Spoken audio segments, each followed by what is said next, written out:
Javier, I think, we've given tons of information today. I think there's a lot to sit on. Yeah, A solid hour and some change full of gold nuggets. I want to maybe start something here. We'll see how this goes, and you guys as the viewers, let us know in the comments down yeah. below. I'd like to end the call with maybe like an expert tip from the digital side, and an expert tip for like the real estate side. Mhm. I'll lead off to kind of give you an idea of what I'm thinking of, like what we can do to provide more value to the community and to the show and to the audiences. If you stay to the end of the show, you'll get an expert insider tip. A lot of things that the experts aren't telling you, or maybe giving you something to work with. So I'll lead off first, and I'll start with a tool that I use every single day on my content journey is the Repost app. So if you don't know what the Repost app is, if you go into the Apple iStore or probably the Google Play Store, you look up Repost app. I think it's like $5 for the year or $15 for the year. It's a phenomenal app if you're really looking to repurpose and repost your information, your content. But here's why I use it. Here's the expert tip. Nobody out there is going to tell you why you should actually use it.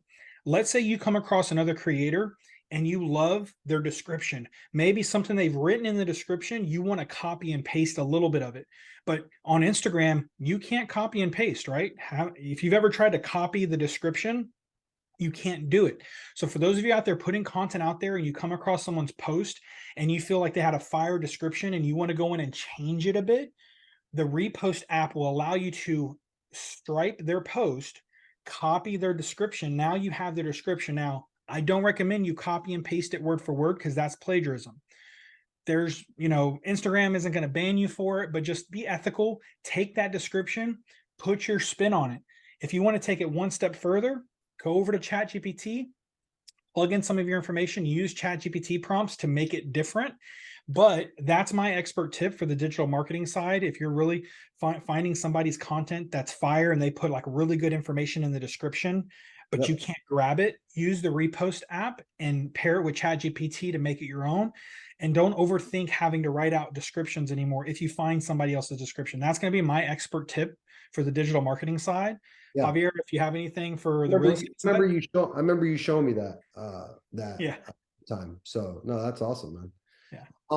I would say, if you're just getting into real estate, a lot of people get hung up on, hey, how can I get my first deal? Right. And so I want to keep it super, super simple. And my expert tip is going to be this business is 120% relationship based. If you want to have a higher probability of somebody sending you a deal that you potentially could be a buyer for, then you need to start building relationships. And so you don't have to have any deals to build relationships. You don't have to have any money to build relationships. Understand what you want to do in real estate. So if you want to buy and hold, start reaching out to 3 to 4 wholesalers a week. Nothing crazy, 3 to 4. If you want to get, a little bit more aggressive, 1 a day. 1 wholesaler company a day. Say, hey, I'm a buyer in this local market. Can you add me to your buyer list?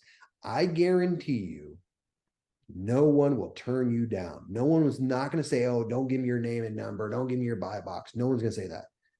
Because what's going to happen is they're going to be like, yeah, I got another buyer on my buyer list. Let me add on my buyer list. So take 2 to 3 wholesalers a week, different companies, or 1 a day if you want to get really aggressive, and tell them to add you to their buyers list and give them your buy box. In the pad split mini course, I talk about buy box and how important, how essential it is for your real estate investing and how not to go outside of it. So you're going to create this buy box, and a buy box, what that is, for you guys don't know who it is, it's parameters of the type of home that you're going to buy, right? Like certain year built, certain bed bath, certain location, certain square footage, et cetera. So build your relationships within wholesalers, right? And then I want you to also take it a step further and build your relationships within title companies and lenders.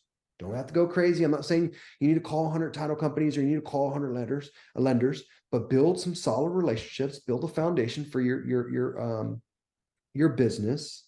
And that way you can start catapulting into deals. And so the reason why I mentioned the wholesaler thing first is because those wholesalers are going to send you deals for free. You could start analyzing those deals and start doing some practice underwriting, start understanding what ARV and what some of the terminology is. right? And once you start getting those in your emails and you can start looking at them like you look on Facebook. And if you remember earlier, I mentioned, if you want to have some type of success, you have to start taking action toward it. And you have to stop sitting on the sideline and just, trying to be perfect at it.